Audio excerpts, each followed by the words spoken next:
Breaking news చూస్తున్నాం. తెలంగాణ వ్యాప్తంగా RTC సమ్మె హోరెత్తు తీస్తుంది. మేడ్చల్ మల్కాజ్గిరి జిల్లా కుషాయిగూడ డిపో వద్ద కార్మికులు భారీ ఎత్తున నిరసన చేపట్టారు. జేఏసీ పిలుపుతో రాష్ట్ర వ్యాప్తంగా రవాణా వ్యవస్థ స్తంభించగా కుషాయిగూడ డిపో నుంచి ఒక్క బస్సు కూడా బయటకు రాకుండా కార్మికులు అయితే అడ్డుకున్నారు. తమ న్యాయమైన డిమాండ్లను పరిష్కరించడంలో ప్రభుత్వ మొండి వైఖరి ప్రదర్శిస్తుందని కార్మికులు మండిపడుతున్నారు. ఈ సందర్భంగా ప్రభుత్వం కాలయాపన చేయకుండా వెంటనే స్పందించాలని JAC convener Upender Reddy demand చేశారు.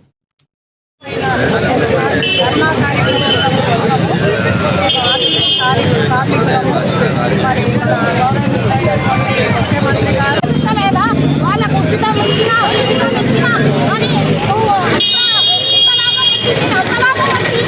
చెప్తున్నారు కదా. ఆ లాభంలో మేము అడిగింది ఎంత మిమ్మల్ని మా అడిగింది వాళ్ళు మాకు ఇవ్వండి, మా బకాయిలు మాకు చెల్లించండి, మా న్యాయమైనటువంటి డిమాండ్లను మీరు పరిష్కరించాలి, సమస్యలను పరిష్కరించాలి. మేమైతే డ్యూటీలకు పోయేది లేదు, వేరే వాళ్ళను డ్యూటీలకు పోతే కూడా మేము అడ్డుకునే పరిస్థితి ఉంది. మా ప్రాణాలు పోయినా సరే ఇక్కడే కూర్చుంటాం. మేము మహిళలుగా మిమ్మల్ని రిక్వెస్ట్ చేసుకుంటున్నది ఒక్కటే, మీరు మా సమస్యలు న్యాయమైన సమస్యలను మీరు పరిష్కరించాలి, ఎట్టి పరిస్థితులనైనా పరిష్కరించాలి. ఈరోజు 30 సంవత్సరాల టోటల్ రాష్ట్ర వ్యాప్తంగా జేఏసీకి ఏర్పడి ఆ జేఏసీ సమక్షంలోనే మనం ఈరోజు సమ్మెకు అందరూ దాదాపు రాష్ట్ర వ్యాప్తంగా ఉద్యోగులందరూ సమ్మెలో దిగిపోయినారు. దీనికి సమ్మెలో పోవడానికి కారణం ఏంటంటే ఇప్పటి నుంచి కాదు, మనమేం ఉత్తమ కోరికలు కావు. 2019లోనే ఈ సమ్మెలో పోయినప్పుడు అప్పుడున్న ముఖ్యమంత్రి గారు 55 రోజుల సమ్మె మాతోటి చేపించి లాస్ట్కి ఎంతకైనా సరే ఏం చేయకుండా వాళ్ళు లాస్ట్కు ఆ విధంగానే మనం విడిచిపెట్టిపోయిండు.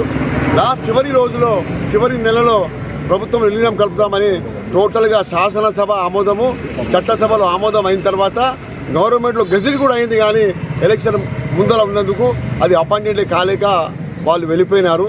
ఇప్పుడు మనం కోరేది ఏంటంటే, ఇప్పుడు ఉన్న మన ముఖ్యమంత్రి గారు దాదాపు అన్ని మీటింగ్లలో కానీ వాళ్ళ మేనిఫెస్టో కానీ పెట్టింది ఏంటంటే, ఖచ్చితంగా మేము గెలిచిన తర్వాత ఆర్టీసీని ఉద్యోగులకు ప్రభుత్వం విలీనం చేస్తామని హామీ ఇవ్వడం జరిగింది.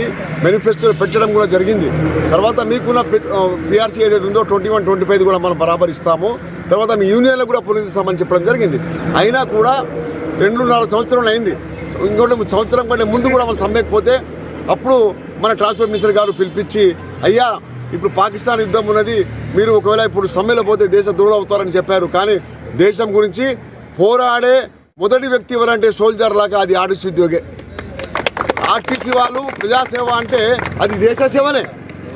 నిరంతరం ఎప్పుడు ప్రజాసేవలో వండుకుంటూ మహిళలతో కానీ ఇప్పుడున్న మహిళా ప్రయాణికులు కానీ దెబ్బలు తిన్నా కూడా వాళ్ళకి ఏం చెప్పకుండా సర్వీసు బరాబర్ చేసే సంస్థ ఏదంటే మన ఆర్టీసీ ఉద్యోగులే. చివరికి ఈ మహిళా ఫ్రీ అయిన తర్వాత కూడా ఒక 48 గంటల్లో ఆర్టీసీ ఉద్యోగులు దీనికి సక్సెస్ చేసింది ఘనకార్యము, ప్రభుత్వానికి పెద్ద పేరు తెచ్చింది కూడా మన ఆర్టీసీ ఉద్యోగులని మనం చెప్తున్నాం. ఏవైతే అన్నారో గెలవకముందు ఈ ఆర్టీసీ వాళ్ళను ఇట్లా చేస్తాము అట్లా చేస్తాము, మీకు ఆర్టీసీ మూలాధారం అని చెప్పారు కదా, అవే అడుగుతున్నాం కానీ వేరేవి అడుగుతలేము. మా గొంతమ్మ కోరికలు ఏం అడుగుతలేము సార్. మీరు ఏవైతే గవర్నమెంట్లో విలీనం చేస్తామని అడిగారు కదా, మళ్ళీ ఆర్టీసీ వల్లనే ప్రభుత్వం వేరే అయింది. మీరు ఒక్కసారి ఆలోచించి మా గొంతమ్మ కోరికలు ఏం కోరుకుంటలేము సార్. మొయ్యలేని భారాన్ని మోరుస్తున్నాము ఇప్పుడు మహాలక్ష్మి వల్ల, అయినా చిరునవ్వుతో డ్యూటీ చేస్తున్నాం సార్. ఎవ్వరు ఏ ఇబ్బందులు పెట్టినా కండక్టర్లు మాత్రం ఓపికతోటి సహనంతో డ్యూటీ చేస్తున్నారు. కొంచెం మా గురించి ఆలోచించి మీరు నిర్ణయం తీసుకొని మాకేవైతే ఇస్తాన్నారో